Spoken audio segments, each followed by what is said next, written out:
everyone, welcome back to another video of Salesforce Makes Sense. This is Himanshu and we are continuing our journey of understanding Salesforce Apex through our Salesforce Developer Masterclass. Right? In this video, we'll start connecting all that we have learned as part of Apex with all the other environments and tools that we have, right? And we'll start with understanding how can you actually connect Apex with front end, right? So the very first discussion we'll be doing is around connecting Apex with Visualforce. That's the first thing Salesforce started with, right? Visualforce Pages. And now we have moved on to things like Aura components, and now we are into Lightning Web components. However, Visualforce Pages are used in quite a bit of projects and in quite a bit of scenarios. So it is important to understand how can you actually connect your Visualforce with Apex and how does that thing really work. All right, just a disclaimer, this is not an explanation of Visualforce, but this is more an explanation about how can you actually connect the dots. When I say connect the dots, I mean how can you leverage the power of the server-side language that you have just learned, which is Apex, and how can you use it in different scenarios for different kind of front end pieces. So first we'll start with Visualforce, and the use case that we have is display all contacts based on a search key that the user inputs on the VF page. So the idea is that you will have a customer facing page wherein the user will input a search key, let's say HIM, and what we need to do is take a look at our database, find all the contacts that start with the name HIM and return that back to the VF page. So for anything that you need to do with the server, you have to write a server side call, right? Might not be true in all cases, but that's the normal general tendency. So if you have to do this, you'll have to actually build two different pieces. First, you'll have to build the front end, which is your Visualforce page, and the second is you'll have to connect it to the backend to have your functions running smoothly. All right. So what I'll do is I'll go to VS Code, and here let's create a new VF page. So I'll say Command Shift P, Visualforce page, and I'll call it Contact Searcher. All right. So I'll create this page, and that creates a basic default page, and we know that Apex : page is how the the VF page tag starts with. So let's kind of do a setup of the front end, and then we'll see how to connect the back end. All right. So in order to take any kind of input, I can use input text, and let's see if the autocomplete helps me a bit here. I don't want to type the entire code, so I'll say value. So what I want to do here is I want to map it to an attribute, right? So let's just call it the search key. So this is basically going to be my input that the user puts. So I'll just call label type your search key here. All right. So that's the input I want the user to fill in. Okay. And then what I want is a button, right? So I need to use something called command button in VF page. So if I go ahead and use command button, I'm kind of waiting for this GPT or this Agentforce or this Copilot to autofill it, but it's not autofilling it, so that's okay. Let's see if I put value.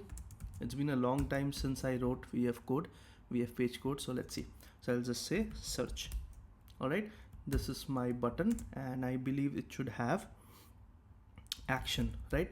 So action is basically my method that I want to call in case of that button being hit. So I'll just say search contacts.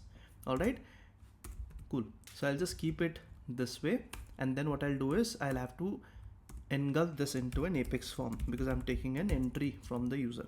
So I'll just put this inside an Apex form. All right, so far so good. Save. Let's try to deploy this to my org, and let's see first of all if this goes fine or not.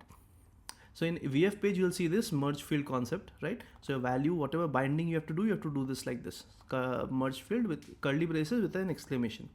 All right. So what is the issue? The issue is unknown property search key has been referenced, right? Because it has not been defined yet. So what we'll have to do, we'll have to kind of link it with the controller. We cannot just simply use the search key here and deploy it. Okay. So what I need to do in terms of creating a controller, meaning a server side controller, writing an Apex class, and to link it here, I just need to mention controller is equal to search contacts controller file. So let's say this is the name of my Apex class, and I'll go ahead and create this Apex class in Salesforce. So I'll go ahead and say create Apex class. I'll paste the name of the controller and I'll paste it here. All right, let's get rid of the with sharing for now, and let's get rid of the constructor for now. All right, now what we need to do here is we basically need to write that method that takes that search key as the input. Correct? So in order to do that, I'll have to create a method. So I'll say public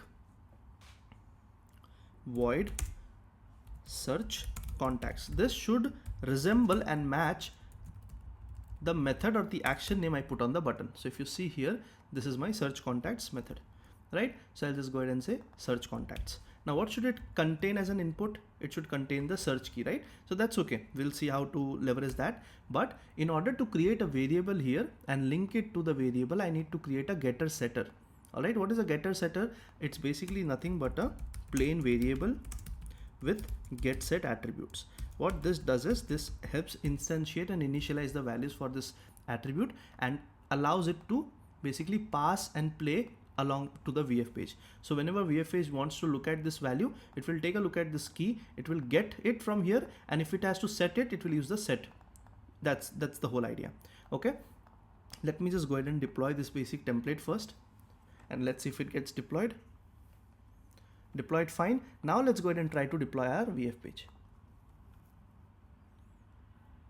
Deployed fine. So you see how the VF page is now able to understand, okay, this value is a key that exists in the controller and it is able to get it. Make sense? Awesome. Now I can write my code, and this is where our expertise from Apex comes into picture.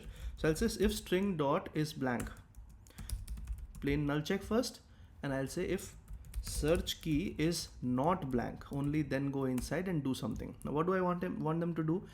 Exactly, the code is already written automatically, but what I want to actually do here is I want to create another variable, and this is basically nothing but the contact list that I want to return back to my VF page. So if I want to use this variable, what do I need to do? Again, getter setter, right? This is the syntax.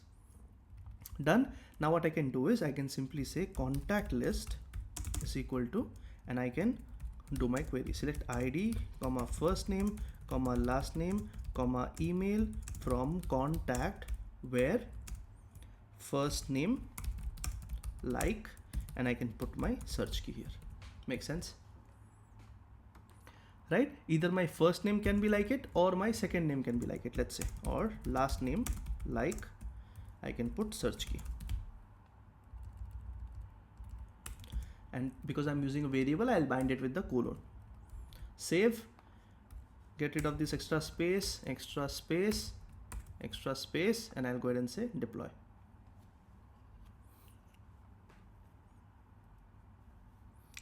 Did not deploy, so there's some issue here. I have not completed the bracket, added the bracket. Now let's say deploy.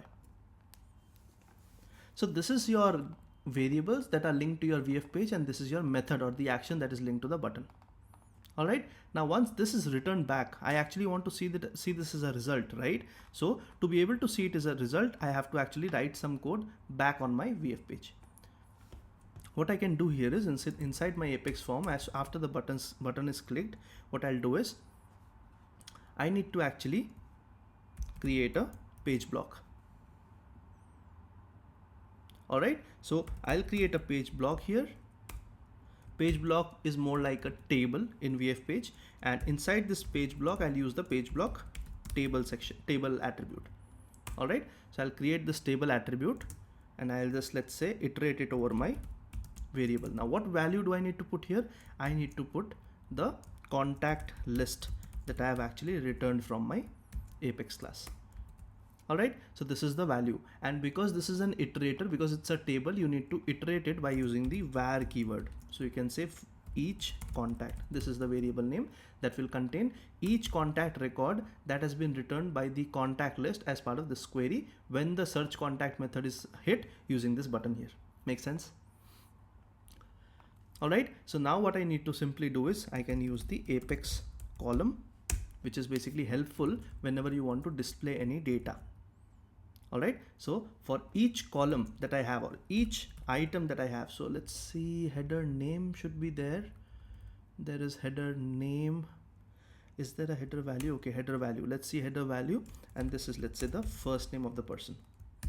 Okay, and then let's say I have the last name of the person. Let's display these two things, or let's display all the three things, last name and then the email.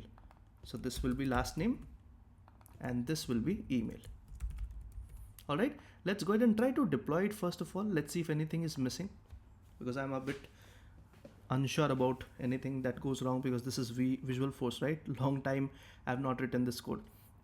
All right, header value is here, and I have the Apex column, I have the page block table, and that page block table is wrapped inside a page block. All right, so now what I need to do, I actually need to bind it with the variable that I have here, right? So I can use the output text to display text value in a readable format. So I can say value will be equal to, I can use the merge field here, and I can say each contact dot first name. Please ensure that you are writing everything in the right case sensitivity, or else things might fail. Okay, so now I can take this and I can just do a close tag like this, and I'll paste it for all the three values. Done. And now I'll call it email, and I'll call this last name. Done. Let's go ahead and try to deploy it.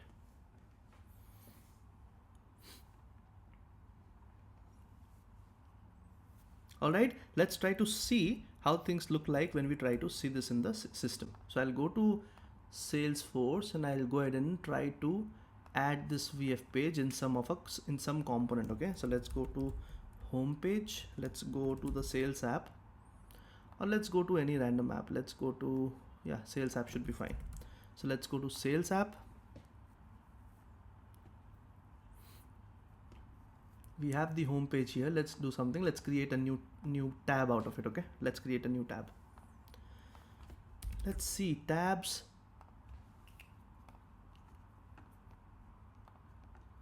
View in classic, and I want to create a Visualforce tab, and I'll call it, what was my name of the component? Contact searcher. So I'll say search contacts, or let's say find contacts. All right, and then I need to give a tab style. Let's choose something. Okay, fine, let's say next, and let's keep it hidden for everyone because this is not needed. I'll just enable it for the system administrator, default on, save. Done. Let's get rid of the include tab from all of them, and let's say save, and let's just put it in the sales application. All right, save.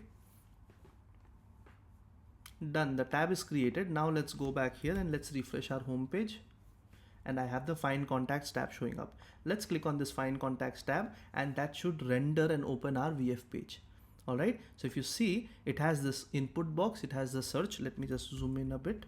So if you see, it has the input box, it has a search button, and it has the table here, right? So let's go to contacts, and let's see if I have a contact that I can search for. So I'll say all contacts, and I can search for, yeah, my name is there, right? So Himanshu is there.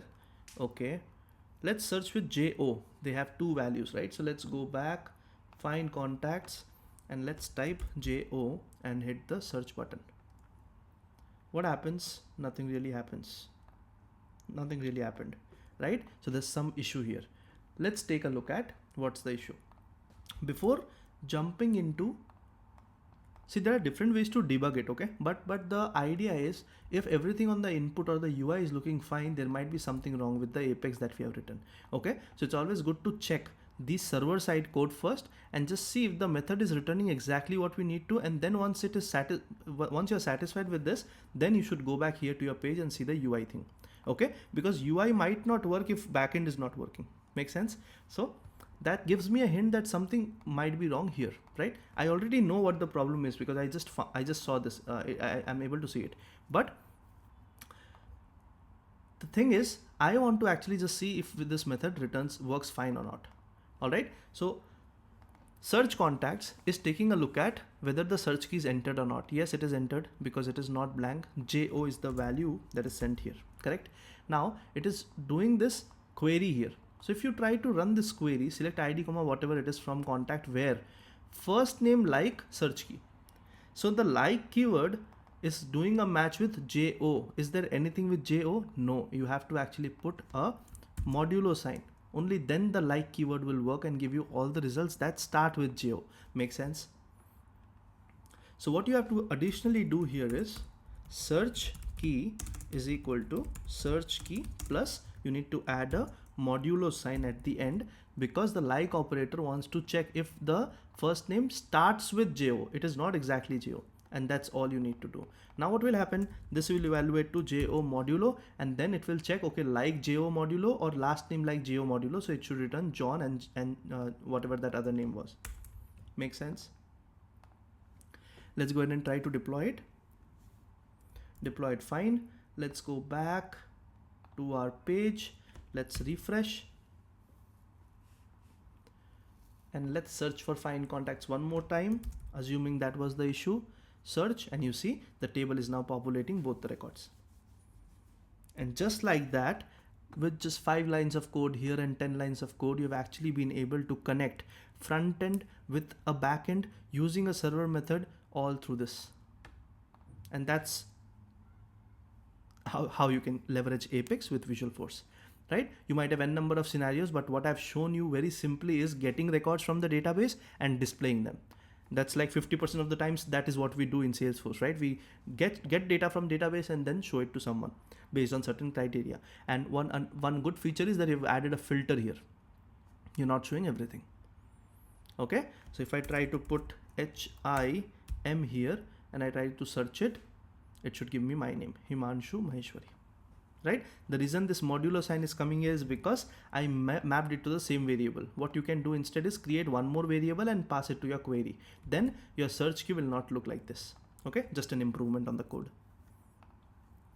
All right, but basic idea, I hope you get the idea. This is how you can actually, you know, map Apex and link it with Visualforce by using the controller method, controller key here on the page level, and then you can access everything that you want, and you can actually link your variables and your actions directly to your controller. Simple. All right, if that helped and if that was clear, just type in Visualforce with Apex makes sense so that I know. And yeah, that was all for this particular tutorial. In the next one, we'll try to call Apex from Aura component. All right, I'll see you in the next one. Bye.